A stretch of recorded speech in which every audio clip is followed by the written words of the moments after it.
উপরেরটা আমরা যদিও দেখি এরকম শিলা, পাহাড় ইত্যাদি, পৃথিবীর ভিতরে কিন্তু আছে লাভা, যেটা সবাই মোটামুটি জানেন। এর ভিতরে একটা জায়গা আছে, ইনার কোর বড় জায়গাটাকে, একদম ভিতরে। এখনকার সাম্প্রতিক গবেষণা বলছে যে ভূমিকম্পগুলোর প্রভাবে, পৃথিবীতে যত ভূমিকম্প হয়েছে এর প্রভাবে ইনার কোর আগে যেদিকে ঘুরতো এখন উল্টা দিকে ঘোরা শুরু করেছে। চায়নাকে নাম তো শুনেছেন? চায়না একটা বাঁধ নির্মাণ করেছে, কৃত্রিম বাঁধ। ওর দেশে একটা কৃত্রিম বাঁধ নির্মাণ করেছে। এতে এত শক্তিশালী বাঁধ, ওখানে এত রড সিমেন্ট আর এই ম্যাটেরিয়ালস ইউজ করা হয়েছে, যেটা এই পাকিস্তান, তারপরে ইন্দোনেশিয়া, হ্যাঁ, বাংলাদেশ, এই যে দেশগুলো আছে, এই পুরো দেশটাকে, এই পুরো দেশের একটা বড় অংশকে এই কংক্রিটের নিচে ঢেকে ফেলা সম্ভব। এত বেশি কংক্রিট ইউজ করা হচ্ছে, চায়না ইউজ করেছে, ওরা ইউজ করেছে। এবং বিশাল একটা পানির ফ্লো তারা সৃষ্টি করেছে, কৃত্রিম, এটা কিন্তু ম্যানমেড। তো আমি গতকাল রিসার্চ করতে গিয়ে দেখলাম যে তারা বলছে এই বাঁধটা নির্মাণ করার কারণে পৃথিবীর আহ্নিক গতির মধ্যে একটা পরিবর্তন চলে আসছে। তারা শোয়েবকে অস্বীকার করলো, فكذبوه فأخذتهم الرجفة فأصبحوا في دارهم جاثمين। এই যে চারটা পাপ করতে থাকলো আর শোয়েব তাদেরকে দাওয়াত দিল আলাইহিস সালাম, তারা শোয়েবকে অস্বীকার করলো, তখন তাদেরকে পেয়ে বসলো আমার পক্ষ থেকে প্রচন্ড একটা ভূমিকম্প। বলেন নাউজুবিল্লাহ। পৃথিবীর ইতিহাসে সর্বপ্রথম এই কওমে শোয়েব, এই যে কওমে মাদিয়ান, শোয়েব আলাইহিস সালামের কওম, এই কওমকে ভূমিকম্প দিয়ে ধ্বংস করা হয়েছে। পৃথিবীর ইতিহাসে প্রথম কোন কওমকে ধ্বংস করা হয়েছে ভূমিকম্প দিয়ে? শোয়েব আলাইহিস সালামের কওম, কওমে মাদিয়ানকে। কিভাবে? আল্লাহ পাক মেঘ দিয়েছেন, কালো মেঘ। তারা মনে করেছে খুব বৃষ্টি হবে, তারা সবাই এক জায়গায় জড়ো হয়েছে। তার আগে প্রায় 40 দিন পর্যন্ত বৃষ্টি নাই, খুব খরা, ফসল ফলছে না, দুর্ভিক্ষ হচ্ছে। যে ভাবে কোন দুর্ভিক্ষ হয়, দুর্ভিক্ষ হচ্ছে, কোনো ফসল ফলে না। তখন একদিন আল্লাহ পাক দিলেন কি, এই যে কালো মেঘ। সবাই মনে করলো হ্যাঁ এবার বৃষ্টি হবে, এবার বৃষ্টি হবে, সবাই চলো, খুশি, সবাই খুব উৎফুল্ল। সবাই মিলে জড়ো হলো একটা জায়গায় যেখানে কালো মেঘ জমেছিল। আল্লাহ পাক ওই পুরো জায়গাটাকে ভূমিকম্প দিয়ে ধসিয়ে দিন মাটির মধ্যে। সর্বপ্রথম আল্লাহ পাক ভূমিকম্প দিয়ে ধ্বংস করলেন শোয়েব আলাইহিস সালামের কওমকে, চারটা অপরাধের কারণে। এক, তারা শিরকের পাপে লিপ্ত ছিল। 2, তারা কুফুরির পাপে লিপ্ত ছিল। 3, তারা মাপে কম দিত। আর 4, তারা অন্যের সম্পদ অন্যায়ভাবে গ্রাস করে আত্মসাৎ করে। এই চারটা পাপ আমাদের মধ্যে আছে কিনা ভাই? আছে কিনা? এখন নবী সাল্লাল্লাহু আলাইহি ওয়াসাল্লাম আমাদেরকে সতর্ক করছেন, হে আমার উম্মত, তোমাদেরকে আল্লাহ মাফ করে দিবেন তোমরা যদি শিরকের পাপ না করো, কুফরি না করো। লা ইলাহা ইল্লাল্লাহ মন থেকে পড়লে আল্লাহ মাফ করে দিবে ইনশাআল্লাহ। 5 ওয়াক্ত নামাজ ঠিক করে পড়ো, যাকাত দাও, রমজানের সওম রাখো, আমিরের আনুগত্য করো, একে অপরের প্রতি মহব্বত রাখো, ইনশাআল্লাহ আল্লাহ তোমাদেরকে মাফ করে দিবেন। কিন্তু তিনি সতর্ক করলেন। নবী সাল্লাল্লাহু আলাইহি ওয়াসাল্লাম বললেন, বাইনা ইয়াদাইস সাআ। এইবার এই হাদিসগুলো একটু ভালো করে শোনেন, আস্তে আস্তে আমি শেষ করছি। নবী সাল্লাল্লাহু আলাইহি ওয়াসাল্লাম বললেন, বাইনা ইয়াদাইস সাআ, কিয়ামতের আগে আগে, কিয়ামতের আগে আগে আসবে মুনতালুন শাদীদ, বড় বড় দুটো মহামারী। বড় বড় মহামারী তো বুঝি আমরা, অসংখ্য মানুষ মারা যাবে, এরকম মহামারী আসবে। তারপর বাদাহু, এই মহামারীর পরে আসবে সানাওয়াতু জালাজিল, জালজালা বা ভূমিকম্পের বছরগুলো। জালজালা বা ভূমিকম্পের বছরগুলো, বছর নয়, বছরগুলো মানে বছর ধরে সিরিজ ভূমিকম্প হবে বিশ্বের মধ্যে। মানে নাউজুবিল্লাহ। এই পর্যন্ত কি পৃথিবীতে কখনো সিরিজ ভূমিকম্প হয়েছে বছরের পর বছর ধরে? এখনো হয়েছে কি? হয় নাই। আর হাদিসগুলো মেলাবেন। নবীজি বলছেন বাইনা ইয়াদাইস সাআ, কিয়ামতের আগে আগে মুনতালুন শাদীদ, মহামারী ছড়াবে, প্রচন্ড বড় মহামারী। পৃথিবীতে যত মহামারী হয়েছে এগুলোর ইতিহাস ঘাটলে দেখা যাবে না কোন মহামারী কত বড় ছিল। সাম্প্রতিক মহামারী অনেক বড় ছিল। সাম্প্রতিক যে মহামারী চলে গেল, এটা পৃথিবীর অন্যতম বড় একটা মহামারী।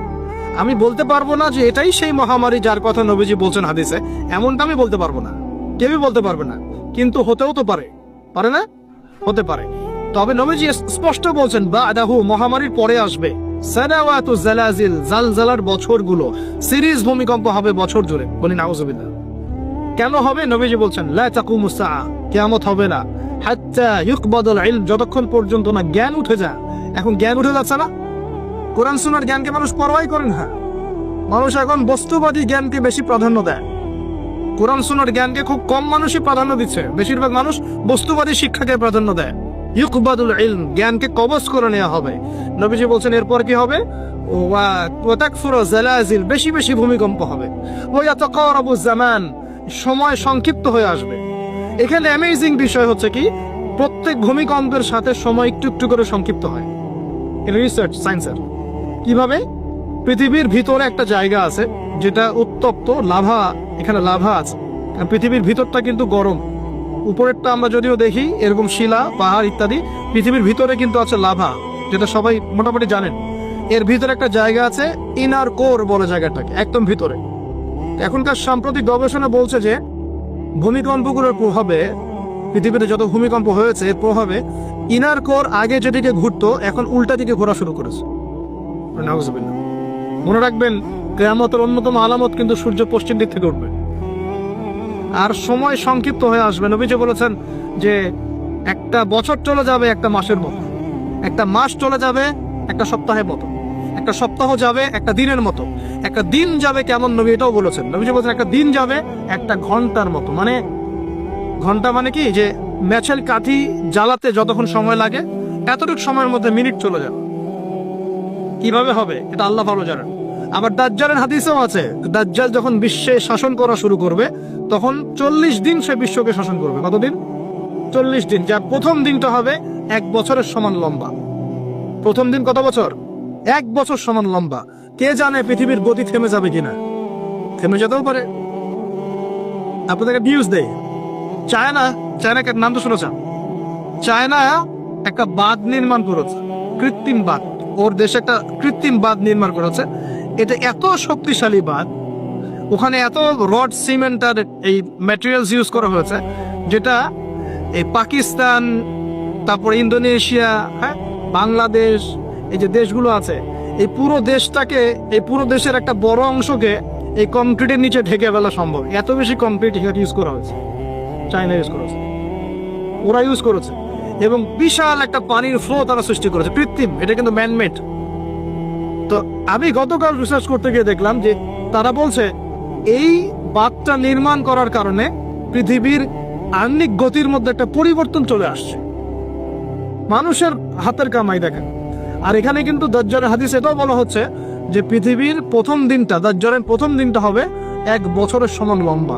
কে জানে, হয়তো বা এমন কিছু হবে মহাবিশ্বে যে পৃথিবীর আহ্নিক গতিটার মধ্যে কোনো পরিবর্তন হবে, ঘূর্ণনে কোনো পরিবর্তন দেখা দিবে, হয়তো বা, আল্লাহ ভালো জানে।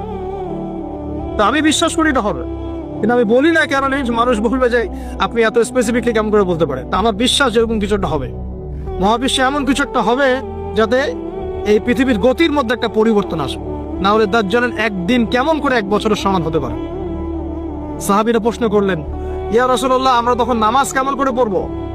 নবীজি বললেন, অনুমান করে পড়ে নিবে, তোমরা এস্টিমেট করে করে অনুমান করে পড়ে নিবে যে কতটুকু সময় পর পর ওয়াক্ত হচ্ছে। তার মানে সাহাবীরা নামাজে তখনও সচেতন ছিলেন। তারপর দেখেন যে ওয়ায়াতাকারাবু জামান, নবীজি এটাও বলছেন দাজ্জালের দ্বিতীয় দিনটা হবে এক মাসের সমান, আর তৃতীয় দিনটা হবে 1 সপ্তাহের সমান। বাকি দিনগুলো হবে তোমাদের দিনের মতোই। এটা হবে, বিশ্ববাসী দেখবে এগুলা। বিশ্বের সামনে ভয়ঙ্কর কিছু ঘটনা ঘটা এখনো বাকি আছে। বিশ্বটা এমন থাকবে না, এখন যা দেখছেন সব এমন থাকবে না। নবীজি বলছেন জ্ঞান উঠে যাবে যখন, এটা উঠে যাচ্ছে দিন দিন। মানুষকে এখন শেখানো হচ্ছে মানুষ বানর থেকে সৃষ্টি হয়েছে। এগুলো জ্ঞান, এগুলো জ্ঞান। ইসলামের জাজল্যমান ইতিহাসগুলোকে মানুষ বলে যাচ্ছে, এগুলো জ্ঞান। মানুষকে শেখানো হচ্ছে সমকামিতা ভালো জিনিস, এগুলো জ্ঞান। সমকামিতা ভালো জিনিস, এটা ব্যক্তি স্বাধীনতা। শেখানো হচ্ছে মানুষকে যে পর্দা এগুলো কুসংস্কার, পর্দা কি কুসংস্কার, এগুলো জ্ঞান। জ্ঞান কাকে বলে? ওয়ায়ুকবাদুল ইলম, মানে জ্ঞান উঠে যাচ্ছে, কবজ করে নেওয়া হচ্ছে। আর দেখেন আরেকটা হাদিস আসছে, আল্লাহ পাক কিন্তু কোরআন হাদিসকে তুলে নেবেন না। একটা হাদিস আসছে, আল্লাহ পাক কোরআন হাদিসকে তুলে নেবেন না, কিন্তু আলেমদের মৃত্যু হবে বেশি বেশি। আলেমদের জান কবজ করার মধ্য দিয়ে আল্লাহ পাক জ্ঞান উঠিয়ে নেবেন। একটু দেখেন না কয়জন আলেম আছে মাঠে, দেখেন তো কয়জন আলেম। আলেম তো অনেকেই আছে আলহামদুলিল্লাহ, কিন্তু বরেণ্য ওলামা যাদের কথা হাজার লক্ষ কোটি মানুষ শোনে, এমন আলেম কয়জন আছে দেখেন, আস্তে আস্তে প্রবীণ আলেমরা সব চলে যাচ্ছে। আর যে প্রজন্ম আমরা তৈরি করছি, এই প্রজন্মের কতজন ইলম অর্জন করে ওই চ্যালেঞ্জ বুকে নিয়ে জাতিকে সংস্কারের জন্য নেমেছে দেখেন একটু। আমাদের দুনিয়া পেয়ে বসেছে। আমাদের চিন্তা হচ্ছে মসজিদে ইমামতি নিয়ে একটা তারাবি পড়াবো, ইমামতি করবো, একটা মাদ্রাসার মোহতামিম হবো, এতটুকুই আবার চিন্তা স্বপ্ন কেন?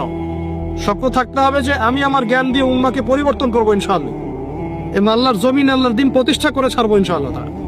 এরকম চ্যালেঞ্জ নেওয়ার মানসিকতা আছে কয়জনের খেয়াল করে দেখেন। আর হিউজ এই যুব সমাজ যারা জেনারেল লাইনে পড়ছে, তাদের মধ্যে কয়জন আলেম হচ্ছে একটু চিন্তা করো। আর যারা দুই একজন উঠে আসার সুযোগ পাচ্ছে, তাদেরকে আবার মানুষ বুক ধরে রিসিভ করছে না, তারা হেল্প পাচ্ছে না, সহযোগিতা পাচ্ছে না, বরং হিংসার শিকার হচ্ছে, বিদ্বেষের শিকার হচ্ছে, আগ্রহ হারিয়ে ফেলছে। আমি এখানে সেটি করব, আমাকে তো বুকে টেনে নেয় আর কেউ হ্যাঁ, এমন মনে হচ্ছে মানুষের কাছে। তো জ্ঞান উঠে যাবে, কিন্তু শুধু কোরআন সুন্নাহ আল্লাহ পাক তুলে নেবেন না, এমনটা আল্লাহ পাক বলেন নাই।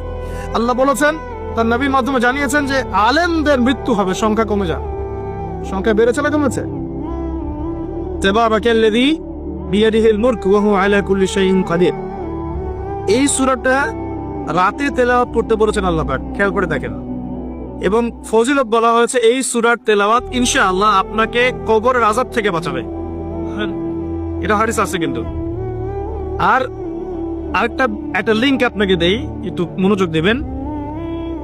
লিংকটা হচ্ছে, আল্লাহ পাক কোরআনের আয়াতগুলোকে তুলনা করেছেন আকাশের তারার সাথে। কিসের সাথে? আকাশের তারার সাথে। আকাশের তারা কি করে? শুধু কিন্তু সৌন্দর্য বৃদ্ধি করে না, আকাশের তারাগুলোকে যদি মিলাতে পারেন সঠিকভাবে, আপনি পথ খুঁজে পাবেন। কি পাবেন? পথ বা রাস্তা খুঁজে পাবেন। আর যদি আপনি কোরআনের আয়াতগুলোকে মিলাতে পারেন, আকাশের তারা মিলালে যেমন পথ খুঁজে পাবেন, ঠিক একইভাবে কোরআনের আয়াতগুলোকে যদি মিলাতে পারেন, তাহলে আপনি হেদায়েত খুঁজে পাবেন ইনশাআল্লাহ। তাহলে এখানে একটা মিল আছে না? এখন সূরা মুলক আল্লাহ রাতে তেলাওয়াত করতে বলছেন, আর রাতের বেলায় আপনি আকাশের তারা খুঁজে পাবেন। মিল পাচ্ছেন? আরো একটা মিল বলে দেন। সূরা মুলকের মধ্যে আল্লাহ পাক বলেছেন আকাশের তারা দেখতে। কি বলেছেন? আকাশের তারা তাকাতে বলেছেন। আকাশের দিকে তাকাও, আল্লাহর নিদর্শনগুলোর দিকে তাকাও, আসমানের তারাগুলোর দিকে তাকাও, দেখো এই সৃষ্টির মধ্যে তুমি কোন রকম খুঁত খুঁজে পাও কিনা, কোন ত্রুটি খুঁজে পাও কিনা। পাওয়া যাবে? তোমার দৃষ্টি বারবার ব্যর্থ হয়ে ফিরে আসবে, কিন্তু কোনো ত্রুটি তুমি খুঁজে পাবে না।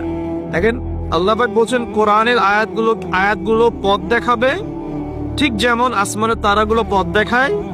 আবার আল্লাহ পাক রাতের বেলায় সূরা মুলক তেলাওয়াত করতে বলছেন, যেই সূরার মধ্যে তারা দেখার কথা আছে। মিল পাচ্ছেন? রাতের বেলা সূরা মুলক তেলাওয়াত করতে শেখেন, অথবা মুখস্থ করে ফেলেন। মুখস্থ করতে পারবেন না ইনশাআল্লাহ? কয়টা আয়াত এখানে? কয়টা আয়াত বলেন তো? 40টা। কয়টা? আস্তাগফিরুল্লাহ। কয়টা আয়াত? 30টা। কয়টা আয়াত? 30টা। নবীজি বলেছেন কোরআনে একটা সূরা আছে 30 আয়াতের। কত আয়াতের? 30 আয়াতের। এই 30 আয়াতের সূরা তার পাঠকের পক্ষে ঝগড়া করবে, আল্লাহ পাকের সাথে কথোপকথন করবে, বলবে যে আল্লাহ আমার পাঠকারীকে তুমি মাফ করে দাও, জোর দিবে। মানে এটা আল্লাহ পাকের ইচ্ছাতেই হবে, এবং আল্লাহ পাক তার কথা শুনবেন এবং তাকে মাফ করে দিবেন ইনশাআল্লাহ। এই সূরাটা মুখস্থ করা যাবে না ইনশাআল্লাহ? এই সূরার শেষে 8টা কথা আছে। পুরো সূরা বললে পুরো সূরা, এই সূরা দিয়ে লেকচার শেষ হয়ে যাবে। এটা আরেকদিন বলবো ইনশাআল্লাহ। শেষের একটা কথা বলে দেই। এই সূরার শেষের দিকে একটা কথা আছে, কুল আরাআইতুম ইন আসবাহা মাউকুম গাওরাম ফামা ইয়াতিকুম বিমাইন মাইন। আল্লাহ পাক বলছেন, তোমরা কি কখনো ভেবে দেখেছো যে যদি আল্লাহ পাক এই ভূগর্ভস্থ পানিটাকে নিচে নামিয়ে দেন, ভূগর্ভস্থ পানির স্তরটাকে নিচে নামিয়ে দেন, কোন সত্তা কি আছে যে তোমাকে সেই পানি এনে দিবে? আছে? এই আয়াত থেকে আমাদের একটা শিক্ষা একটু বলি, শোনেন। শিক্ষাটা হচ্ছে, আমরা এখন অপচয়ে খুব পটু, আমরা খুব অপচয় করি জিনিসপত্র। আমরা গ্যাস অপচয় করি, রাষ্ট্রের সম্পদ অপচয় করি, রাষ্ট্রের রাস্তাঘাট নিজের বাপদাদার সম্পত্তি মনে করে নষ্ট করে ফেলি। সম্পত্তি কিন্তু আমার না, এটা রাষ্ট্রের, জনগণের। আপনি রাষ্ট্রের সম্পত্তি নষ্ট করতে পারেন না, আপনাকে কিন্তু জবাব দিতে হবে। এই যে রাস্তায় যাচ্ছেন, মনে করেন টোল দিতে হবে, বাইকটা টান দিয়ে টোল না দিয়ে চলে গেলেন, এই যে একটা চুরির অপরাধ হলো, প্রতারণা হলো আপনার, এটা হক ছিল রাষ্ট্রের, নষ্ট হয়ে গেল। এভাবেই রাষ্ট্রের সম্পদগুলো নষ্ট হচ্ছে, অনেকেই করছি। এটা করা যাবে না। এই পানি অপচয় করছি আমরা, গ্যাস অপচয় করছি, কোনো কোনো ক্ষেত্রে আমরা আমাদের হায়াতও অপচয় করছি না? হায়াত অপচয় করছি না, সময় হায়াতও অপচয় করছি, আমাদের যৌবন অপচয় করছি। অপচয়ে পটু একটা জাতিতে পরিণত হয়েছি আমরা আর কি। আল্লাহ মাফ করুক আমাদেরকে। আল্লাহ পাক দেখেন, আল্লাহ পাক বলছেন পানির স্তর কিন্তু নিচে নেমে যেতে পারে।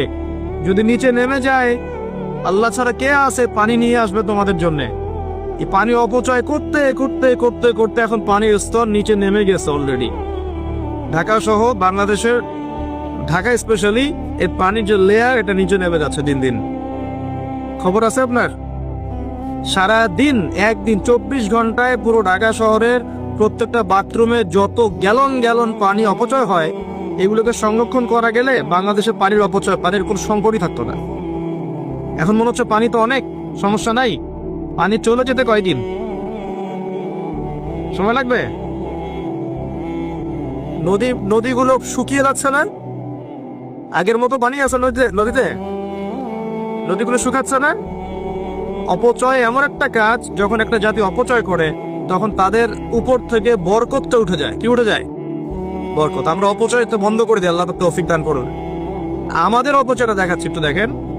আমরা মাশাআল্লাহ মসজিদে যাই, গিয়ে মাশাআল্লাহ আমরা ট্যাপটা ছাড়ি, আর যার ইমানের জোর যত বেশি তার ট্যাপের স্পিডও মাশাআল্লাহ তত বেশি।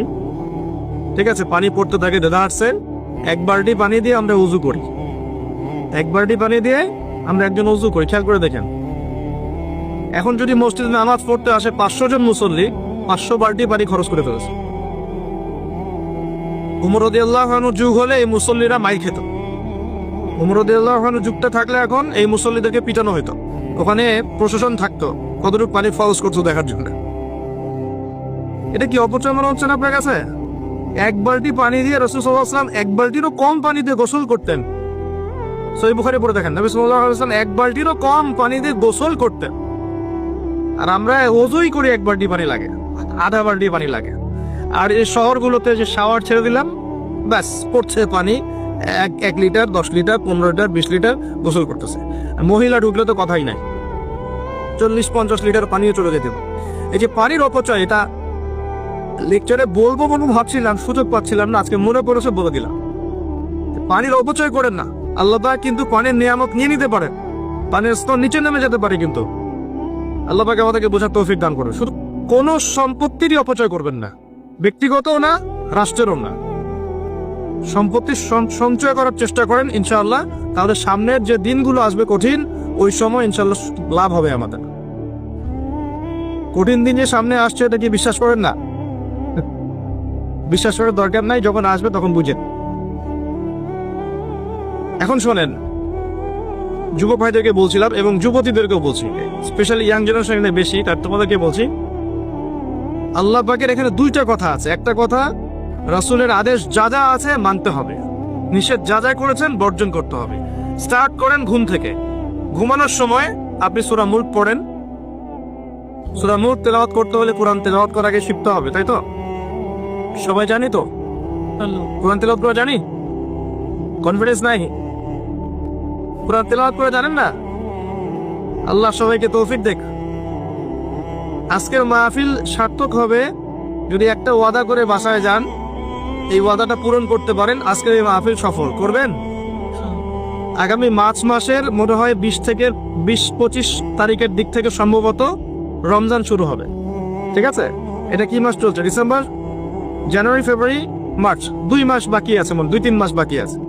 এই 3 মাস সময়ের মধ্যে এই মাহফিলে উপস্থিত প্রত্যেক যুবক যুবতী বিশুদ্ধ করে কোরআন তেলাওয়াত করা শিখবেন, ওয়াদা করেন, আল্লাহর কাছে ওয়াদা করেন, শিখবেন ইনশাআল্লাহ।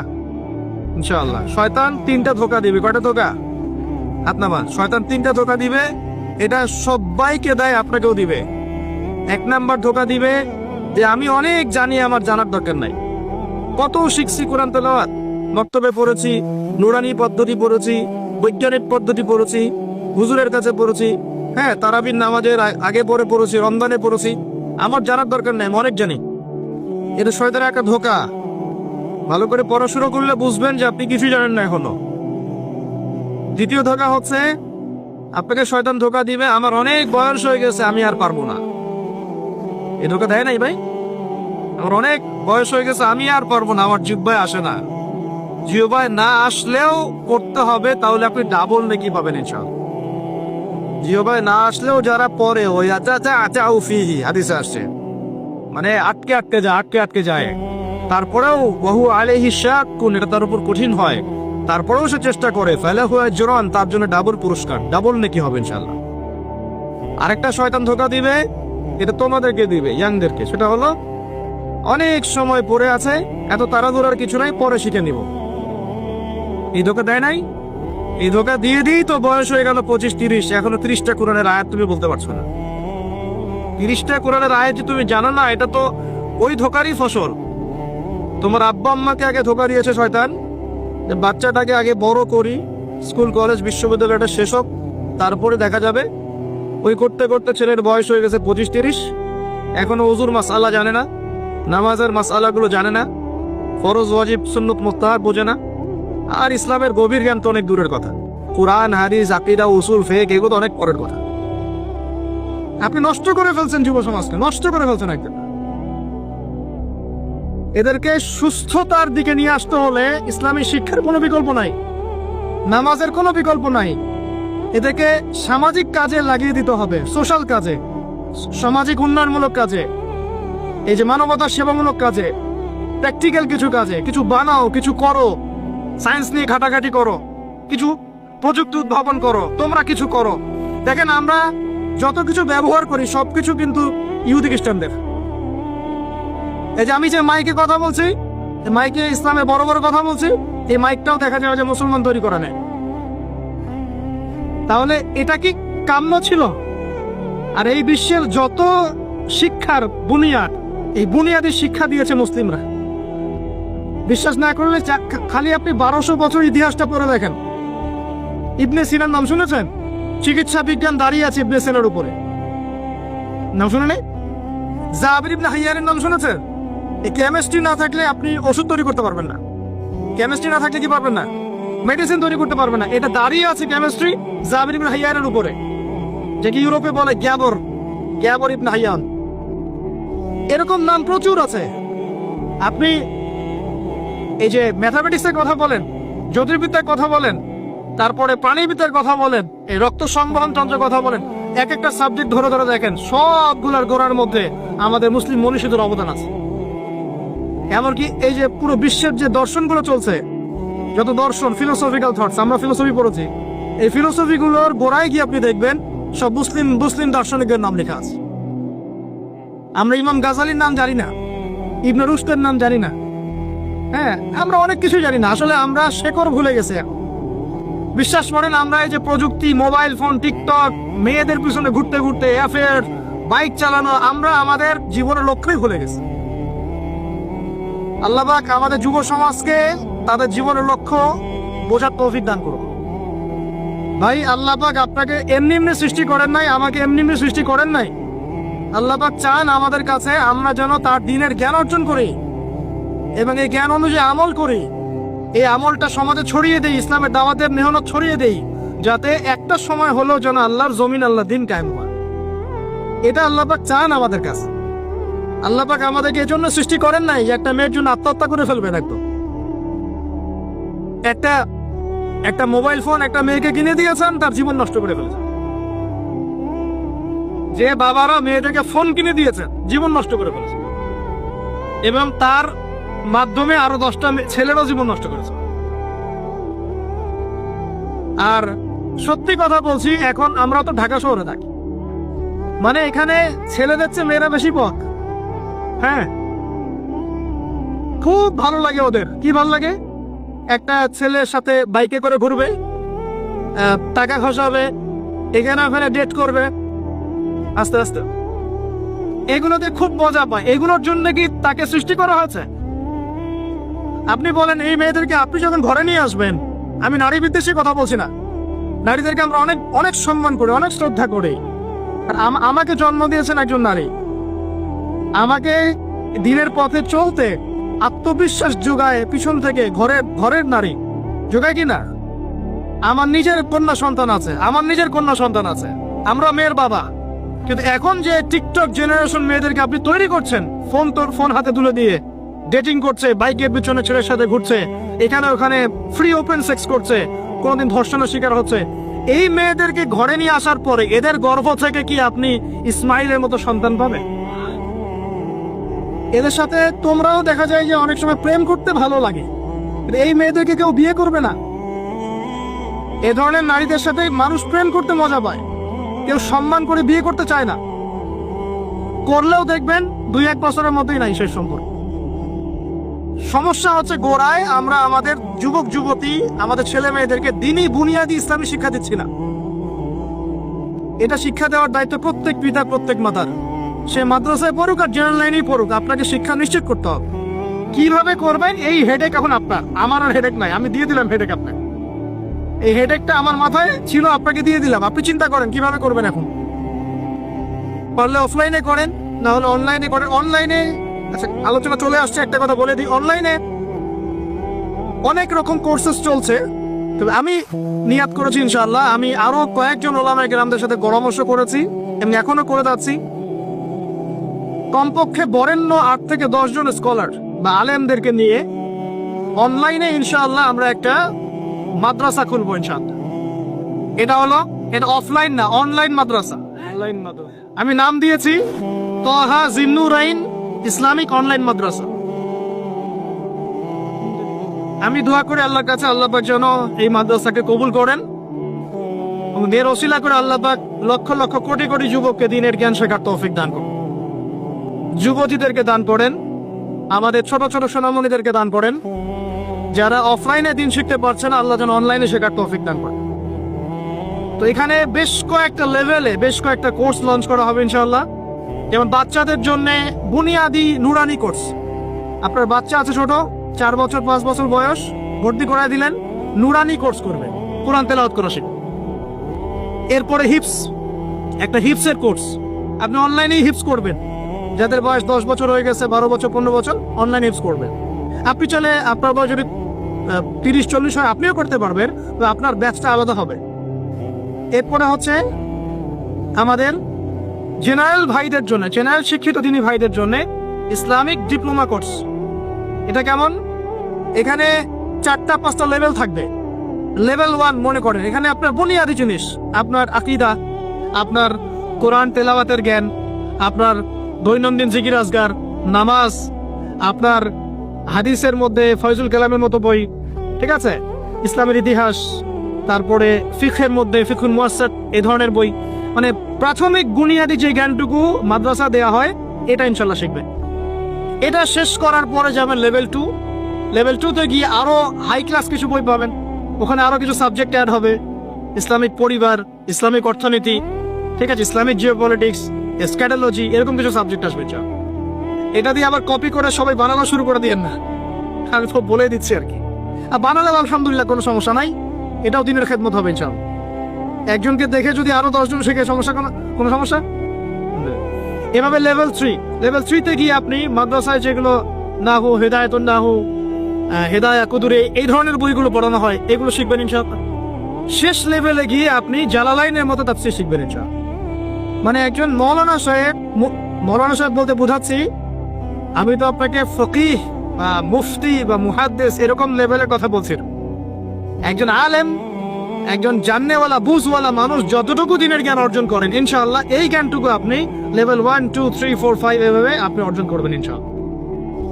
এভাবে যদি আমরা পুরো বাংলা ভাষাভাষীদের মধ্যে পুরো ওয়ার্ল্ড ওয়াইড এটাকে ছড়াতে পারি ইনশাআল্লাহ, আগামী 5 বছরের মধ্যে আমরা আশাবাদী কমপক্ষে 1 লক্ষ মানুষ তো দিন শিখবে ইনশাআল্লাহ। আল্লাহ পাক আমাদেরকে তৌফিক দান করুন। এবং এগুলো হবে খুব স্বল্প মেয়াদী, 6 মাস, 4 মাস, 6 মাস এরকম কোর্স, যাতে আপনার বিরক্ত না হয়। কারণ আমি অভিজ্ঞতা থেকে দেখেছি 1 বছরের কোর্স মানুষ করতে চায় না। দিনী বোনদের জন্য কোর্স থাকবে এবং দিনী বোনদের ক্লাস নেবেন মহিলা টিচাররা ইনশাআল্লাহ। দিনী বোনদের ক্লাস নেবেন মহিলা টিচাররা ইনশাআল্লাহ। যদি কেউ প্যারেন্টিং নিয়ে কোর্স করতে চান, প্যারেন্টিং কোর্স থাকবে, সন্তান প্রতিপালন। যদি কেউ পরিবার নিয়ে কোর্স করতে চান, ফ্যামিলি ডেভেলপমেন্ট কোর্স থাকবে। ইসলামিক ইকোনমিক্স নিয়ে কোর্স করতে চান, ইসলামিক ইকোনমিক্সের কোর্স থাকবে। ইসলামিক ফাইন্যান্স শিখতে চান, সেটা থাকবে ইনশাআল্লাহ। এক একটা ডিপার্টমেন্টে এক একটা কোর্স নিয়ে আমরা এই মাদ্রাসা লঞ্চ করবো ইনশাআল্লাহ তাআলা। ইনশাআল্লাহ। আল্লাহ পাক এটাকে কবুল করুন, আমিন। এবং এর পাশাপাশি এই সিলেবাসগুলো আমি নিয়াত করেছি উন্মুক্ত করে দিব। যে কোনো প্রতিষ্ঠান, দিনী প্রতিষ্ঠান, সেটা হোক ইসলামিক স্কুল বা ইসলামিক কলেজ বা মাদ্রাসা, তারা যদি এই কোর্সগুলো করতে চায়, করাতে চায়, সিলেবাস নিয়ে তারা লঞ্চ করতে চায়, ইনশাআল্লাহ তাদের জন্য উন্মুক্ত করে দেওয়া হবে ইনশাআল্লাহ, যাতে করে সারা দেশের বিভিন্ন জায়গায় কোর্সগুলো ছড়িয়ে পড়ে। আমি জ্ঞানতাত্ত্বিক কথা এজন্য বললাম বেশি করে, প্রথম ফরজ আপনার উপরে ইকরা বিসমি রাব্বিকাল্লাযী খালাক। এখন চিন্তা করেন, হেরা গুহায় নবী সাল্লাল্লাহু আলাইহি ওয়াসাল্লাম বসে আছেন, জিবরাইল আলাইহিস সালাম এসে তার সামনে প্রথম যে আয়াতটা ওহী করলেন, সেই আয়াতটা নামাজের আয়াত ছিল না, সে একটা যাকাতের আয়াত ছিল না, সেই আয়াতটা রোজা রাখো আয়াত ছিল না, এমনকি মূর্তি পূজা করো না এমনও ছিল না। কি ছিল ভাই? ইকরা, আপনি পড়ুন, আপনি পড়ুন, হে নবী আপনি পড়ুন। নবীজি কিন্তু পড়তে জানতেন না, আপনারা জানেন কি? নবী সাল্লাল্লাহু আলাইহি ওয়াসাল্লাম কিন্তু লিখতে পড়তে জানতেন না। আল্লাহ পাক এমন একজন মানুষকে সুবহানাল্লাহ শেষ নবী করেছেন, যিনি লিখতে জানতেন না, পড়তে জানতেন না, যাতে কাফেররা এই অপবাদ দিতে না পারে তুমি আগের কিতাবগুলো থেকে দেখে দেখে লিখে নিয়ে আসো। সুবহানাল্লাহ, আল্লাহু আকবার। তো নবী সাল্লাল্লাহু আলাইহি ওয়াসাল্লাম বলেন, মা নবী করি, আমি তো পড়তে জানি না। তিনি কি বলছেন? সহিহ বুখারী খুলে দেখেন দ্বিতীয় হাদিসটা, মা নবী করি, আমি তো পড়তে জানি না। তারপরেও জিবরাইল আলাইহিস সালাম বলেন, ইকরা, আপনি পড়ুন, বিসমি রাব্বিকাল্লাযী খালাক, আপনার রবের নামে যিনি আপনাকে সৃষ্টি করেছেন। সুবহানাল্লাহ। সর্বপ্রথম এই জ্ঞানতাত্ত্বিক বিপ্লব হয়েছে মক্কার মাটিতে, তখনই আবু বকর, ওমর, ওসমান, আলীর মতো সাহাবী তৈরি হয়েছে। জ্ঞান ছাড়া শুধু বড় বড় কথা দিয়ে আর জ্ঞানহীন আমল দিয়েও কোনো কাজ নাই। জ্ঞানহীন আমল দিয়ে কিন্তু খুব একটা কাজ হয় না। আপনি হয়তো মনে করছেন যে আমি ইমাম সাহেবকে জিজ্ঞাসা করে নেবো, ব্যাস হয়ে গেল। কিন্তু জ্ঞান অর্জন করে আমল করার যে স্বাদ আর জ্ঞানহীন আমলের স্বাদ কখনো এক না। শুধু একটা হাদিস শোনা যান যে মেসওয়াক করি আমরা, যে দাঁত ব্রাশ করি, মেসওয়াক করি, যে ব্যক্তি মেসওয়াক করে এটা আল্লাহর কাছে অনেক বেশি পছন্দের। আল্লাহ পাক ভালোবাসেন মেসওয়াক করনেওয়ালাকে। এটা যখন আপনি জানলেন, এরপর যখন আপনি ব্রাশ করতে যাবেন, মেসওয়াক করতে যাবেন, আমলে স্বাদ পাবেন না? ওযু করলে গুনাহগুলো ঝরে যায়, যখন আপনি জানলেন যে ওযু করলাম, আমার অঙ্গ দিয়ে গুনাহ ঝরে যাচ্ছে, এটা ফিল করে ওযু করলে স্বাদ পাবেন। নামাজে দাঁড়িয়েছেন, নামাজে প্রত্যেকটা শব্দ যদি আস্তে আস্তে পড়েন, ধীরে ধীরে অর্থগুলো বোঝার চেষ্টা করেন, নামাজে স্বাদ পাবেন। শুধু হাতটা তুলে শেষ রাতে আল্লাহকে বললেন যে আল্লাহুম্মা আতিনা ফিদ দুনিয়া হাসানা ওয়া ফিল আখিরাতি হাসানা ওয়া কিনা আযাবান নার। আল্লাহ, আমাদেরকে দুনিয়াতে আপনি কল্যাণ দেন এবং পরকালেও কল্যাণ দেন। আল্লাহ আমাদেরকে জাহান্নামের আগুন থেকে বাঁচান। এই যে ফিলিংস, এটা আপনি না বুঝে পড়লে পাবেন না। বুঝে পড়লে একটা চর্চা, প্র্যাকটিস হয়, কিন্তু রুহানিয়াত আসে না। তো প্রিয় দিনী ভাইরা, এই জন্য শিক্ষা, জ্ঞান, দিনী ইলম অর্জন সবার আগে। আল্লাহ পাক আমাদের সবাইকে দিনী ইলম অর্জনের তৌফিক দান করুন। অনলাইন মাদ্রাসা খুললে ভর্তি হবে তো ইনশাআল্লাহ। আচ্ছা, আরো বড় বড় চমক আসবে ইনশাআল্লাহ। এমন কিছু স্কলারের চেহারাও ইনশাআল্লাহ দেখবেন, যাদের ওয়াজ শোনার জন্য আপনি লক্ষ টাকা দিয়ে ভাড়া করে হেলিকপ্টারে নিয়ে আসেন ইনশাআল্লাহ। আল্লাহ পাক আমাদের দিনী খেদমতগুলো কবুল করুন, আমিন। 1 নাম্বার আলোচনা শেষ। 2 নাম্বার আলোচনা করলে একদিন শেষ হয়ে যাবে রাত। শিখলাম কি? দিনী ইলম অর্জন করতেই হবে, এটা নফল মুস্তাহাব কিছু নয়। এটা কি? যেভাবে পারেন সেভাবে করবেন। রাজি আছেন ইনশাআল্লাহ? তো নিয়াত করতে পারি যে আগামী 1 বছরের মধ্যে, 1 বছর সময় দিলাম, আগামী 1 বছরের মধ্যে আমরা কোরআন বিশুদ্ধ করে তেলাওয়াত করা শিখবো ইনশাআল্লাহ। শুধু তাই না, যারা কোরআন তেলাওয়াত করতে জানি, 1 বছরের মধ্যে কোরআনের শুরু থেকে শেষ পর্যন্ত, আলিফ লাম মিম থেকে মিনাল জিন্নাতি ওয়ান নাস পর্যন্ত অন্তত একবার পুরো খতম দেব ইনশাআল্লাহ। আর যারা আরো ভালো পড়তে পারি, দ্রুত পড়তে পারি বা হাফেজে কোরআন আছি, 1 বছরের মধ্যে আলিফ লাম মিম থেকে মিনাল জিন্নাতি ওয়ান নাস অন্তত একবার যে কোনো একটা তাফসীর বা অনুবাদ পড়ে দেখবেন ইনশাআল্লাহ। পারা যাবে ইনশাআল্লাহ। একটা তাফসীর বাসায় কিনবেন, মাস্ট বি। যারা বিগিনার, মানে নতুন শিখছেন, নতুন পড়া শিখছেন, তারা কিনবেন মারিফুল কোরআন। কি কিনবেন? এগুলো কিন্তু ভাই ওয়াজ না, এটা আপনার সাজেশন। ওয়াজ করলে সুর করে অনেক ওয়াজ করা যায় কিনা? এই কথাগুলো আপনার জীবনে কাজে দিবে ইনশাল্লাহ, সারা জীবন কাজে দিবে ইনশাল্লাহ। যারা বিগিনার, মানে আপনি শুরু করেছেন প্রথম, বড় বড় বই আগে ধরতে যাবেন না, আগে মানে নিচু লেভেলের বইগুলো, নিচু লেভেল বলতে সহজ বইগুলো আগে পড়বেন। প্রথম পড়বেন তাফসীর পড়তে গেলে মারিফুল কোরআন। যারা বিগিনার, যারা অনেক পড়াশোনা করছেন, চর্চা করছেন, ভালো কোন তাফসীর পড়বো ফিক্স করতে পারছেন না, দুটো তাফসীর বলুন। এক হচ্ছে তাফসীর ইবনে কাসির, তাফসীর ইবনে কাসির, এটা পড়তে পারেন, হাদিস দিয়ে করা আছে তাফসীরটা। অথবা আমার সবচেয়ে ফেভারিট তাফসীর, সেটা হলো তাফসীরে জালালাইন। তাফসীরে, এটা রহমতের বৃষ্টি, চিন্তা করেন না। কিসের বৃষ্টি? বদরের যুদ্ধের আগের রাত্রে বৃষ্টি হয়েছে। বদরের যুদ্ধের আগের রাত্রে কি হয়েছে? ওই বৃষ্টির সম্পর্কে আল্লাহ পাক বলেছেন এটা হলো রহমতের বৃষ্টি, যাতে তোমাদের কলব শক্ত হয়। আর আমাদের হাতে এখন 15-20 মিনিট সময় আছে, আমরা গুটিয়ে নিব। তো তাফসীর কোনটা পড়বেন বিগিনাররা? তাফসীরে মারিফুল কোরআন, ঠিক আছে, বাংলা অনুবাদ আছে। আর যারা একটু স্টাডি করেন বেশি, তারা পড়বেন ইবনে কাসির এবং জালালাইন। জালালাইনটা সবচেয়ে মজা পাবেন, স্বাদ পাবেন, অনেক কিছু আছে এর মধ্যে।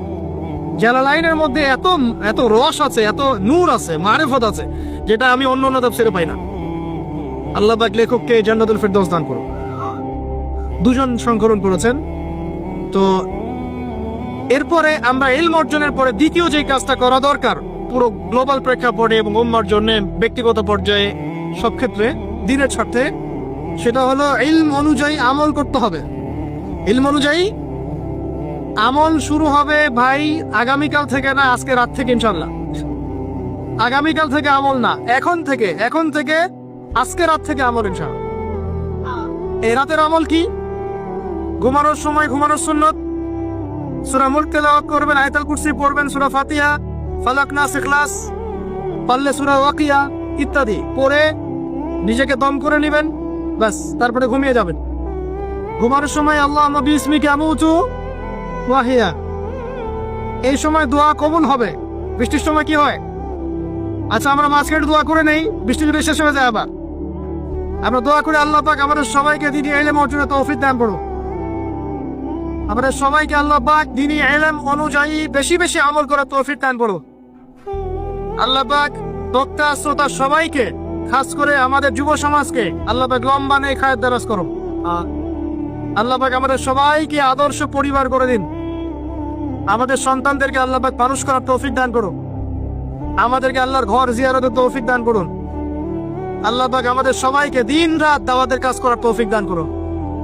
আল্লাহ পাক আমাদের সবার মধ্যে যে অসুস্থতাগুলো আছে, সমস্ত অসুস্থতা আল্লাহ দূর করে দিন। আল্লাহ পাক আমাদের হায়াতে রিজিকে বরকত দান করুন। আল্লাহ পাক আমাদের মা বোনদেরকে পর্দায় থাকার তৌফিক দান করুন। আল্লাহ পাক আমাদের সমাজ, আমাদের রাষ্ট্র, আমাদের প্রশাসন, আমাদের সরকার সবাইকে হেদায়েত করুন। আল্লাহ পাক আমাদের মধ্যে আপোষে মিল মহব্বত দান করুন।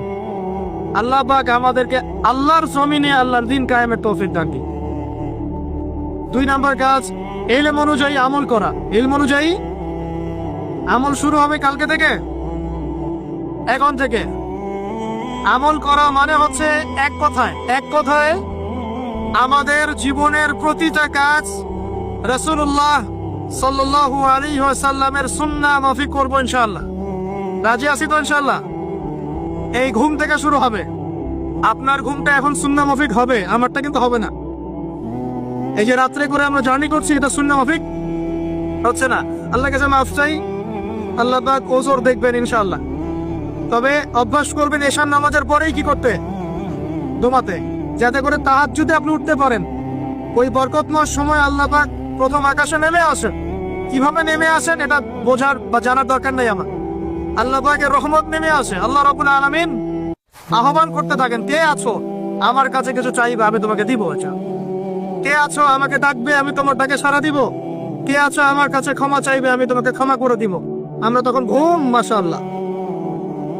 কারণ আমরা টিকটক চালিয়েছি 3টা পর্যন্ত, ফেসবুক ইউটিউবিং করেছে 2:30-3টা পর্যন্ত। তো শেষ রাত্রে আল্লাহ পাক যখন নেমে আসে, আহ্বান করেন, নাফরমান গাফেল বান্দা আমরা ঘুমিয়ে থাকি। আস্তাগফিরুল্লাহ। অথচ ওই সময় যে দোয়াই করা হবে আল্লাহ কবুল করবেন ইনশাআল্লাহ। আমাদের দোয়ার অভাব, কত দোয়া, কত চাওয়া, চাওয়ার জন্য হুজুরের কাছে আসতে হয় না, চাওয়ার জন্য শেষ রাত্রে জায়নামাজে দাঁড়িয়ে যান, আল্লাহ কবুল করবেন ইনশাআল্লাহ। শেষ রাত্রে যদি আমরা জাগতে না পারি আমাদের দ্বারা দিন কায়েম হবে না ভাই। সাহাবীরা যারা বদর উহুদ খন্দকে যুদ্ধ করেছেন তারা শেষ রাত্রের দরবেশ ছিলেন, দরবেশ, শেষ রাত্রের দরবেশ। আর দিনের বেলা ঘোরসাওয়ার, কি বুঝলেন? শেষ রাত্রে দরবেশ মানে একদম আল্লাহওয়ালা মানুষ। শেষ রাত্রে চোখের পানিতে জায়নামাজ ভিজে যাইতো, দাড়ি ভিজে যাইতো। এই মানুষগুলো আবার দিনের বেলা ছুটতেন, ঘোড়া ছুটাতেন, তাদের হাতে ইসলাম বিজয় লাভ করেছে। অতএব শেষ রাত্রে জায়গার অভ্যাস করে আল্লাহ পাক তৌফিক দান করুন। সাউন্ড শুনতে পাচ্ছেন? আচ্ছা, ঠিক আছে। তাহলে আমল শুরু হবে আজকে থেকে, রাত থেকে। তারপর দিন ঘুম থেকে উঠলেন, ফজর নামাজ জামাতে পড়বো না, নামাজের পরে তেলাওয়াত করবো না, জিকির আজকার করবো না।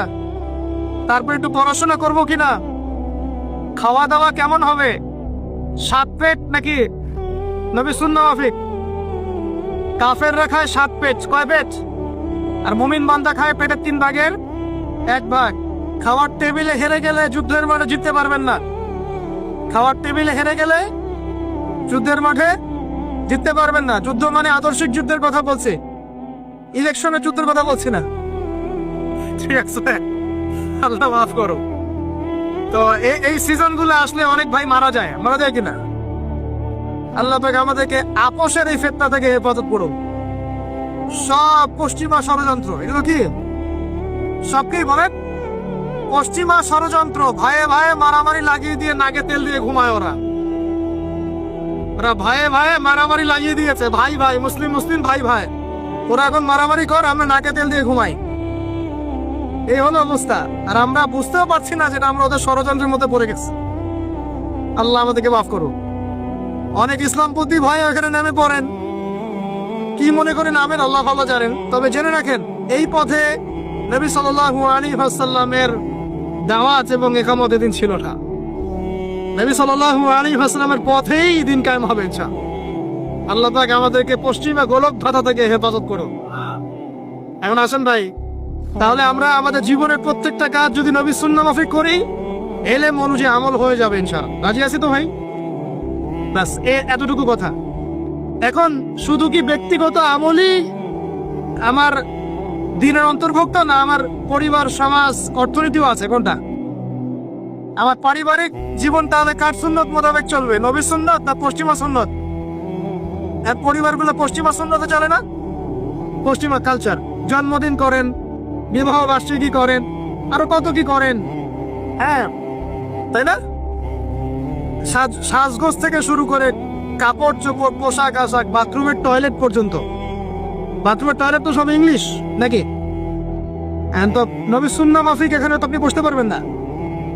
নবী সুন্নাহ মাফিক এখানে আপনি বসতে পারবেন না। তো মালয়েশিয়ার একটা কনফারেন্সে বলে আসছিলাম যে নবী সুন্নাহ মাফিক বসা মানে হচ্ছে বাম পায়ে ভর দিয়ে ডান পায়ে একটু উঁচু করে বসা। ইলম অর্জন করতে থাকেন, হাদিসের মধ্যে পাবেন নবী সাল্লাল্লাহু আলাইহি ওয়াসাল্লাম ইস্তেনজা করতে বসতেন বাম পায়ে ভর দিয়ে ডান পায়ে একটু উঁচু করে। যারা এভাবে বসে তাদের ইস্তেনজা খুব সুন্দর হয়, ক্লিয়ার হয়ে যায়। আর আপনি ইংলিশ টয়লেটে বসেন দেখি, কেমনে বসবেন? পারবেন?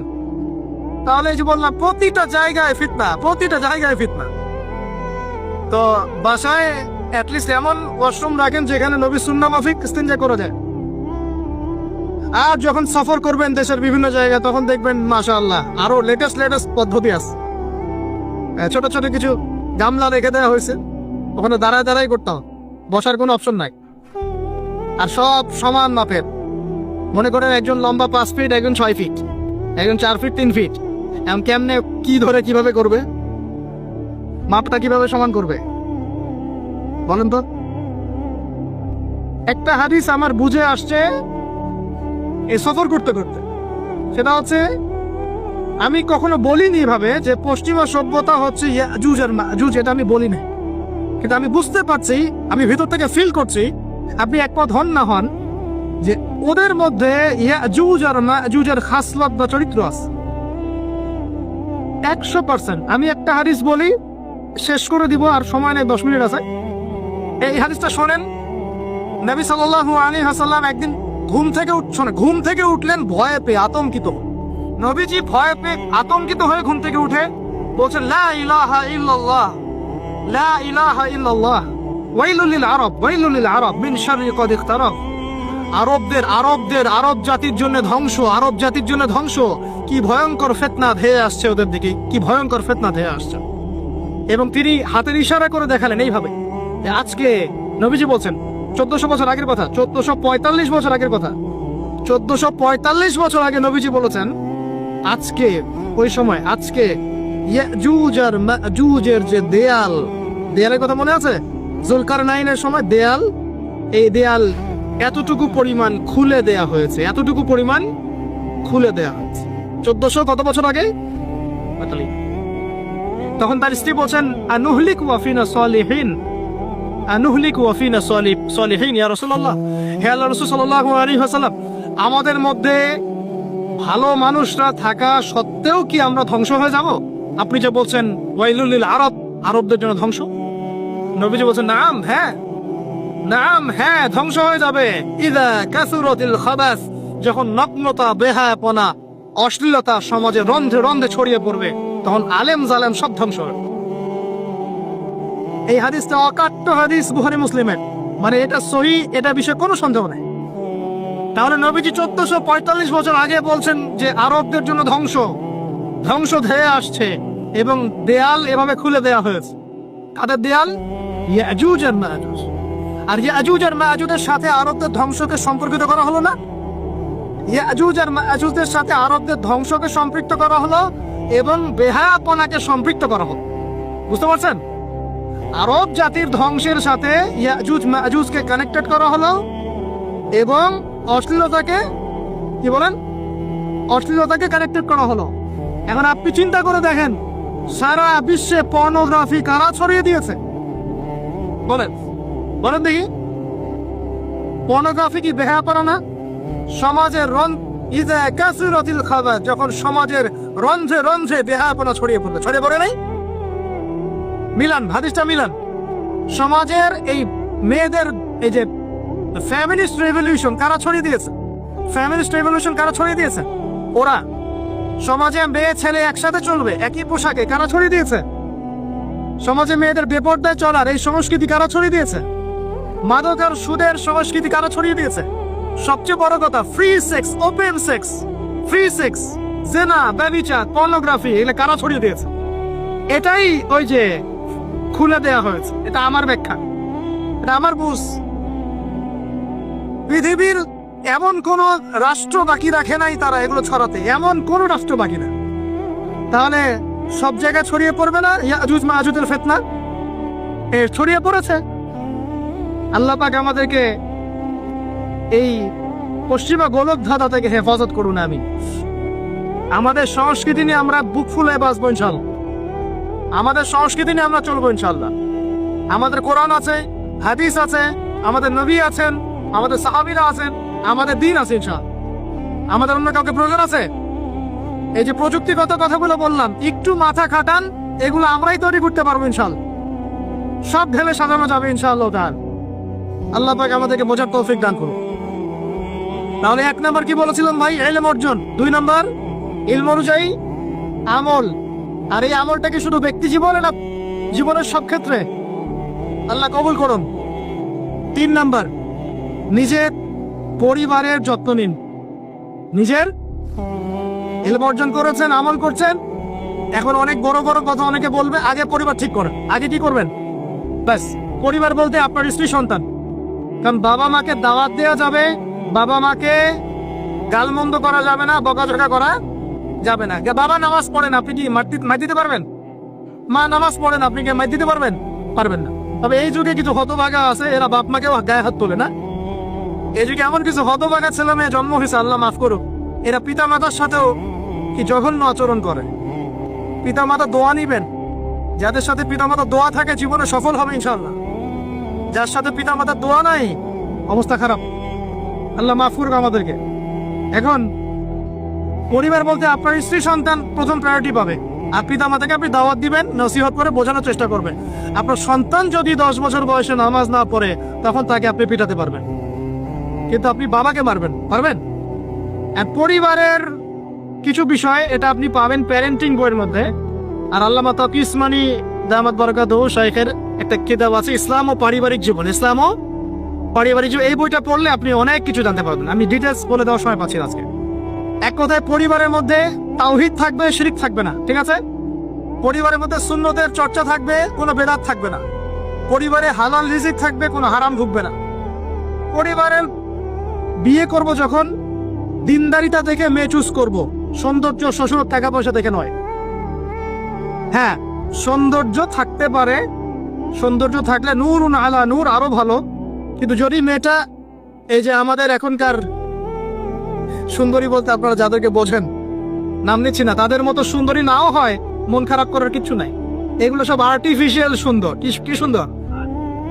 আসল সৌন্দর্য হচ্ছে কলবে। আসল সৌন্দর্য কোথায়? কলবে। আর তাদের কাছে যা আছে আপনার স্ত্রীর কাছে তাই আছে। এমন এক্সট্রা অর্ডিনারি কিছু নাই ওদের কাছে। যা আপনার স্ত্রীর কাছে আছে তা তাদের কাছে সেম জিনিস, সেম। এখানে এত বেশি লোভনীয় হওয়ার কিছু নাই। পর্নোগ্রাফি দেখতে দেখতে মানুষের মাথাটা এমন নষ্ট হয়ে গেছে, নিজের স্ত্রীকে এখন আর ভাল লাগে না, মানুষের বউকে ভাল লাগে। তাই না? এটার একমাত্র কারণ পর্নোগ্রাফি দেখা। যারা পর্নোগ্রাফিতে আসক্ত, আল্লাহ পাকের কাছে তওবা করবেন, বের হয়ে আসবেন, না হলে আপনি জীবনে কখনো সুখী হতে পারবেন না। আপনি মন থেকে কখনো কনফিডেন্ট থাকতে পারবেন না, সুখী হতে পারবেন না। আল্লাহর সামনে দাঁড়ায় চোখের পানি ফেলতে পারবেন না। চোখটা নষ্ট হয়ে গেছে তো। আল্লাহ পাক আমাদের যুবক ভাইদেরকে পর্ন থেকে হেফাজত করুন। নিজের দৃষ্টি নত রাখবেন, ইনশাআল্লাহ আল্লাহ পাক আপনাকে খাদিজা রাদিয়াল্লাহু আনহার মতো স্ত্রী দিবেন ইনশাআল্লাহ। ইনশাআল্লাহ তাআলা আল্লাহর প্রতি ভরসা রাখেন। আল্লাহ পাকের কাছে যা চাবেন ইনশাআল্লাহ পাবেন। আল্লাহর প্রতি যে ধারণা রাখবেন আল্লাহ তেমনই হবেন ইনশাআল্লাহ। কেউ যদি ধারণা রাখে আল্লাহ আমার সাথে নাই, আল্লাহ আমাকে দিবে না, আল্লাহ তার সাথে থাকবে না। কে ধারণা রাখে আল্লাহ আমার সাথে আছে, আল্লাহ আমার সাথে আছে, আল্লাহ আমাকে বুঝেন, আল্লাহ আমাকে দিবেন, আল্লাহ অবশ্যই দিবেন ইনশাআল্লাহ। ওয়া মান ইয়াতাওয়াক্কাল আলাল্লাহি ফাহুয়া হাসবুহ। যে ব্যক্তি আল্লাহর প্রতি তাওয়াক্কুল করে আল্লাহ তার জন্য একদম যথেষ্ট হয়ে যাবে। হাসবুনাল্লাহ ওয়া নি'মাল ওয়াকিল। বলেন হাসবুনাল্লাহ ওয়া নি'মাল ওয়াকিল।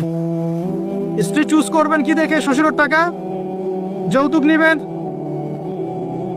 দিনদারিতা। আর দিনদারিতা কি বাইরের বোরখা দেখেই ফিক্স করা যাবে? বোরখাওয়ালা মেয়েরা তো এখন গ্রামে গঞ্জে, হাট বাজারে, সব জায়গায় কফি শপে বসে বসে ডেটিং করছে না? বোরখাওয়ালা মেয়েদের কত ড্যান্স দেখা যায় ইউটিউবে, অনলাইনে। ভাই এগুলো আমি দেখি না, কিন্তু চোখে পড়ে যায় মাঝে মাঝে। 3 নম্বর কি বলেছি ভাই বলেন? আদর্শ পরিবার গঠন করা। কোন বইয়ের নাম বললাম? কার বই পড়বেন? আল্লামা তাকি উসমানী দামাত বরকাতুহু। বইটার নাম কি? ইসলাম ও পারিবারিক জীবন। ইসলাম ও পারিবারিক জীবন। কিনতে পারবেন তো ইনশাআল্লাহ? বন্ধুদের সাথে চা খেতে বসলে 1000 টাকা বিল হয়, এখন 500 টাকা বিল হয় না? একটা বই কিনতে 200 টাকা লাগে না। কিনতে পারবো কিনা? যারা বই কিনে বইয়ের প্রতি মহব্বত রাখবে আল্লাহ ওদেরকে এলেম দান করবেন ইনশাআল্লাহ। আমি একদিন বলেছি না, বই নিয়ে একটা লেকচার দিয়েছি না? বই কিনতাম টাকা বাঁচিয়ে। বিশ্বাস করেন এখন বই হাদিয়াই পড়ে শেষ করতে পারি না আমরা। হাদিয়ার পর হাদিয়া বই পড়ে আছে বাসা, শেষই করতে পারছি না। বইয়ের প্রতি মহব্বত রাখেন, আল্লাহ পাক আপনাকে অনেক জ্ঞান দিবেন ইনশাআল্লাহ। 4 নাম্বারে খুব শর্ট করে শেষ করছি। 4 হচ্ছে আমাদের রিজিকটা হালাল করতে হবে। রাজি আছি ইনশাআল্লাহ? রিজিক হালাল মানে কি? রিজিকের মধ্যে কোনো সুদ থাকবে না। রিজিকে কোনো সুদ যে খায় সে মায়ের সাথে জিনা করে। সুদ যে খায় সে আল্লাহ এবং তার রাসূলের সাথে যুদ্ধ করে। মেরাজের রাতে নবী দেখে এসেছেন সুদখোরের পেটের মধ্যে সাপ কিলবিল করছে, রক্তের নদীতে ফেলে মাথা ফাটিয়ে দেয়া হচ্ছে। আল্লাহ এবং তার রাসূলের সাথে যুদ্ধ করে কেউ সফল হতে পারবে? আল্লাহর রাস্তায় সুদের চাকরিটা ছেড়ে দেই ভাই, আল্লাহর রাস্তায় ছেড়ে দেই, সুদের চাকরি ছেড়ে দেই। আল্লাহর হাতে আমার রিজিক, আল্লাহই খাওয়াবেন ইনশাআল্লাহ। সারা দুনিয়ার লক্ষ কোটি মাখলুককে আল্লাহ যদি খাওয়াতে পারেন, আমাকেও সুদ ছাড়া খাওয়াতে পারবেন। খালি ধৈর্য ধরেন, রিজিক আসবেই ইনশাআল্লাহ। আর যেখানে ঘুষ সেখানে নাই, যেখানে ঘুষ সেখানে আমি নাই। এখানে ভাই যদি কোনো সরকারি কর্মকর্তা থাকেন বা কেউ যদি ঘুষের সাথে সম্পৃক্ত থাকেন, সরকারি বেসরকারি যেই হন, আজকে রাত্রে বাসায় গিয়ে খাস তওবা করে নেন। আল্লাহ আমি জীবনে যত অর্থনৈতিক অন্যায় করেছি আমাকে মাফ করুক, আল্লাহ পাক মাফ করে দিবেন ইনশাআল্লাহ। এবং আগামী জীবনে ঘুষমুক্ত জীবন যাপন করার চেষ্টা করি, আল্লাহ তৌফিক দান করুন। অমুসলিমরা এখন এইসব সংস্কৃতি মেনে চলে, মুসলিমরা কেন মানবে না? মানা উচিত কিনা? আল্লাহ তৌফিক দান করুন। আর ব্যবসার মধ্যে কিন্তু অনেক রিজিক আছে, 10 ভাগের 9 ভাগই কোথায়? ব্যবসায়। শুধু চাকরির পিছনেই ছুটবেন না। আর চাকরি যদি করেন অনেস্টির সাথে করবেন, উদ্যোক্তা হন, অর্থনৈতিকভাবে নিজেকে স্বাবলম্বী করার চেষ্টা করেন, তারপরে বিয়ে শাদী করতে যান। আল্লাহ পাক তৌফিক দান করুন।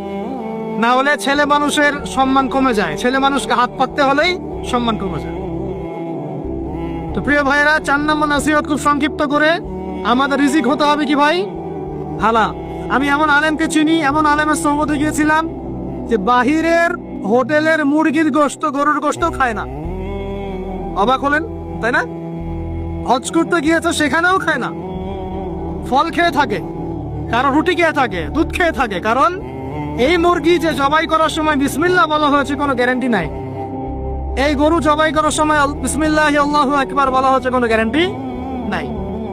এখানে যদি ব্যবসায়ী ভাইরা থাকেন, আমি নসিহত করব, অনুরোধ করব, সব সময় জবাই করার সময় আল্লাহর নাম নিয়ে জবাই করুন। আপনাদের হোটেলের এই পণ্য সবাই খাচ্ছে, একজনের জন্য সবাইকে হারামখোর বানাবেন না। আল্লাহর ওয়াস্তে মানুষকে হারামখোর বানাবেন না। বিসমিল্লাহি আল্লাহু আকবার বলে জবাই করবেন। আল্লাহ পাক তৌফিক দান করুন। সন্দেহ আছে না একটা? আচ্ছা, অতএব হালাল খাওয়ার চেষ্টা করে আল্লাহ পাক তৌফিক দান করুন। এমন অবস্থা, মানুষ দাওয়াত দিলে আমরা এখন বলি, আমরা বলি যে আল্লাহর কসম দিয়ে বলছি আপনি নিশ্চিত করেন এর মধ্যে কোনো হারাম টাকা নাই, তাহলে খাবো ভাই, না হলে খাবো। নিশ্চিত করতে পারলে খাবো, না হলে খাবো না। এভাবে রিজিকটাকে শক্ত করে হালাল করার চেষ্টা করি। আল্লাহ আমাদের সবাইকে তৌফিক দান করুন, আমিন। একটা দোয়া পড়লে হালাল রিজিক পাওয়া যায়, আমার সাথে পড়েন। আল্লাহুম্মা ইকফিনি বিহালালিকা আন হারামিকা ওয়া আকনিনি বিফাদলিকা আম্মান সিওয়াকা। এই দোয়াটা পড়লে ইনশাআল্লাহ হালাল রিজিকের প্রাচুর্য আসে। আল্লাহ তৌফিক দান করুন। আর 5 নাম্বার হচ্ছে ভাই, ইলম অর্জন, আমল, পরিবার গঠন এবং হালাল খাওয়ার সাথে আমাদের সবাইকে, প্রত্যেক মুসলিম ভাইকে, শুধু আলেম, দায়ী, মুআল্লিম, ইমাম সাহেব তাদের জন্য নয়, প্রত্যেক মুসলিম ভাইকেই কমপক্ষে পার্ট টাইম দাওয়াতি কাজ করতে হবে। রাজি আছি? কমপক্ষে পার্ট টাইম, ফুল টাইম না হয়, কমপক্ষে পার্ট টাইম দাওয়াতি কাজ করতে হবে। ডক্টর জাকির নায়েক স্যার এই কথা বলেন। তিনি বলেন যে প্রত্যেক মুসলমানকে, কনভারসেশনের মধ্যে এক ফাঁকে বলছিলেন যে প্রত্যেক মুসলমানকে কমপক্ষে পার্ট টাইম, দিনে 1 ঘন্টা, দিনে আধা ঘন্টা, দিনে 2 ঘন্টা দাওয়াতি কাজ করতে হবে। এভাবে যদি সবাই মিলে উম্মার দায়িত্ব কাঁধে নেই, দিন এগিয়ে যাবে ইনশাআল্লাহ, প্রচার বাড়বে, প্রসার বাড়বে, কায়েমও হবে ইনশাআল্লাহ। হবে কিনা ইনশাআল্লাহ? বাংলার ঘরে ঘরে তকিস মানি তৈরি করতে হবে। হাফিজাহুল্লাহ, পারবেন তো? বাংলার ঘরে ঘরে বড় বড় আলেম তৈরি করতে হবে। বাংলার ঘরে ঘরে আলেম তৈরি করতে হবে, ঘরে ঘরে আলেম। আল্লাহ পাক তৌফিক দান করুন। এখন দাওয়াতি কাজ করার আগে নিজের ইলম অর্জন করতে হবে, দাওয়াতি কাজ করার যোগ্যতা অর্জন করতে হবে, নিজের আধ্যাত্মিকত্ব আনতে হবে, তাজকিয়া আনতে হবে। এবং আরেকটা কথা বলতে ভুলে গেছি, হকপন্থী আলেম ওলামার সাথে সম্পর্ক রেখে সহবতে থাকবেন। একা একা থাকবেন না, একা একা চলবেন না, আলেম ওলামার সাথে পরামর্শ করে চলবেন। দাওয়াতি কাজ করলে কি পাবেন ভাই? একটা হাদিস দিয়ে শেষ করে দেই। দাওয়াতি কাজ করলে যা পাবেন, নবী সাল্লাল্লাহু আলাইহি ওয়াসাল্লাম বলেছেন, কোন ব্যক্তির দাওয়াতে যত মানুষ এই কল্যাণের পথে আসবে, সমস্ত কল্যাণের একটা অংশ নেকি ওই ব্যক্তি পাবে। মানে আপনি দাওয়াতি কাজ করছেন, আপনার দাওয়াতি কাজের বদৌলতে যত মানুষ দিনের দিকে আসছে, দিনের বুঝের দিকে আসছে, নামাজ পড়ছে, কোরআন তেলাওয়াত করছে, ইত্যাদি ভালো কাজ করছে, সমস্ত নেক আমলের একটা অংশ আপনার আমলনামায় অটোমেটিক যোগ হবে। খুশি হন নাই? এর চেয়ে বড় কোনো ব্যবসা নাই, এর চেয়ে বড় কোনো ব্যবসা নাই। আর যদি কেউ মানুষকে ভুল পথে ডাকে, এই যে ভুল দাওয়াতি কাজ করে, মানুষকে বিভ্রান্তির দিকে ডাকে, তাহলে সমস্ত মানুষের গুনার একটা অংশ ওই ব্যক্তির আমল নামে চলে যাবে। নাউযুবিল্লাহ। আর আমরা যদি দাওয়াতি কাজ ছেড়ে দেই, আল্লাহ রাসূল বলেছেন আল্লাহ পাকের পক্ষ থেকে গজব আসবে, সুম্মা তাদউনাহু, এরপর তোমরা আল্লাহকে ডাকবে, লা ইউস্তাজাবু দুআকুম, তোমাদের দোয়া আল্লাহ কবুল করবে। বলেন নাউযুবিল্লাহ।